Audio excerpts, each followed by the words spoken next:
The neon sign of the Dusty Spoon flickered against the twilight sky, a lonely beacon on a forgotten highway. Inside, the smell of stale coffee and sizzling bacon hung in the air. For Emma, it was just another Tuesday night, wiping down sticky tables and refilling ketchup bottles. She moved with a practiced rhythm, her red and white uniform a splash of color in the otherwise faded diner. Most nights were quiet, punctuated only by the clatter of cutlery and the low hum of the refrigerator. But tonight, the quiet was different. It was heavy, suffocating. It started when the bell above the door chimed, announcing two men who didn't fit the usual profile of weary travelers or local families. One, the clear leader, had a cruel smirk and eyes that scanned the room like a predator. His leather jacket creaked as he slid into a booth, his sidekick following suit. They didn't look at the menu. They looked at Emma. "Hey, sweetheart," the leader called out, his voice a low growl that cut through the diner's gentle murmur. "How about some service over here?" Emma grabbed her notepad, forcing a smile that didn't reach her eyes. "What can I get for you, fellas?" The leader leaned forward, his gaze unnerving. "How about you start with your name?" A knot of dread tightened in Emma's stomach. She glanced toward the counter, where Mr. Henderson, the owner, was polishing a glass, his eyes deliberately fixed on his task. The few other patrons, a trucker nursing a coffee, a family in the corner booth, suddenly found their plates intensely fascinating. The air crackled with unspoken tension. "It's Emma," she said, her voice barely a whisper.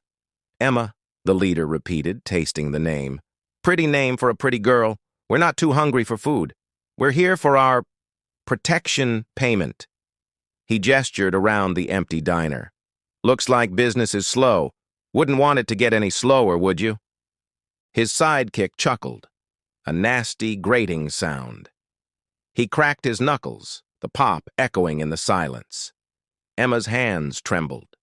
She looked at Mr. Henderson again, a silent plea in her eyes. He was a good man, but he was in his 50s, and these men were young, strong, and oozing menace. He looked back at her, his face pale, a mixture of fear and helplessness in his expression. He started to move from behind the counter but hesitated, clearly outmatched. The leader saw the exchange and laughed. "Don't bother, old man. This is between us and the girl." He turned back to Emma. "So, where's the cash? Or do we have to start breaking things to help you find it?" He reached out, his fingers brushing the back of her hand as she stood frozen by the table. Just as the air felt like it was about to snap, the bell over the door chimed again. The sound was sharp, decisive. Everyone's head turned. Framed in the doorway were three figures, silhouetted against the deepening night. As they stepped inside, their forms became clear. They were bikers, clad in worn leather vests adorned with the patch of a roaring lion. Leading them was a tall, broad-shouldered man with salt and pepper hair and a calm, commanding presence. He was flanked by a woman with a blonde pixie cut and a gaze as sharp as a blade, and another burly biker who looked like he could stop a truck with his bare hands. They didn't look for a table. Their eyes swept the room, taking in the scene in an instant. The two thugs, the terrified waitress, the frozen patrons. The biker captain's gaze settled on the thug leader, who had snatched his hand back from Emma's. The captain walked slowly, deliberately, his boots making a soft, steady rhythm on the checkered floor. He didn't raise his voice. He didn't need to. "Is there a problem here?" he asked, his voice a deep, steady rumble. The thug leader, momentarily thrown off, tried to recover his bravado. "This is a private conversation. Mind your own business, Gramps." The captain stopped beside the booth, his sheer size casting a shadow over the two men.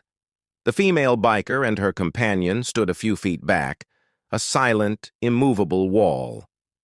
"This young lady looks uncomfortable," the captain continued, his tone dangerously even.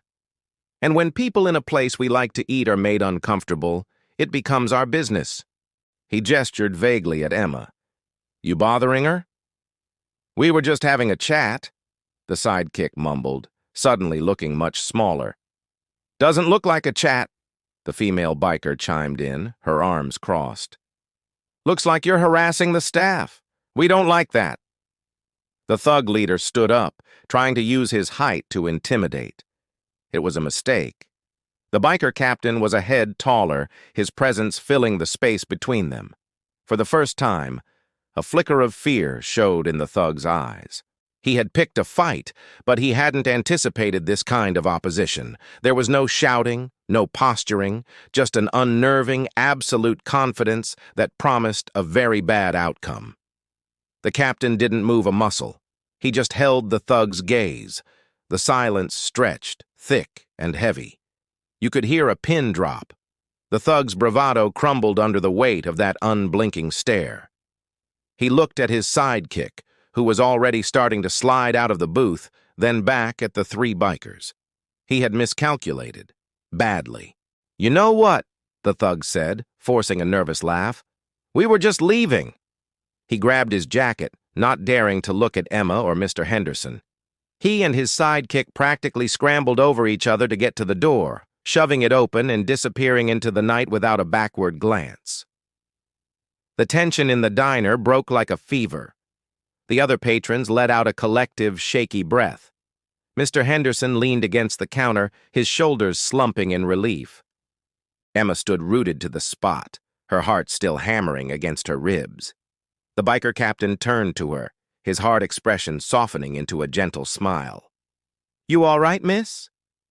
Emma could only nod, tears of relief welling in her eyes. Thank you, she managed to choke out. Thank you so much. No thanks necessary, he said warmly. He then turned to his crew. Well, I don't know about you two, but I'm starved. What's good here? The female biker grinned, clapping a hand on Emma's shoulder reassuringly. Don't worry about them, honey, they won't be back. Now I hear you make a mean apple pie. And just like that, the crisis was over. The bikers took the now empty booth, their easy laughter and friendly chatter filling the space that had just been suffocating with fear. Mr. Henderson came over, his face etched with gratitude, insisting their meal was on the house.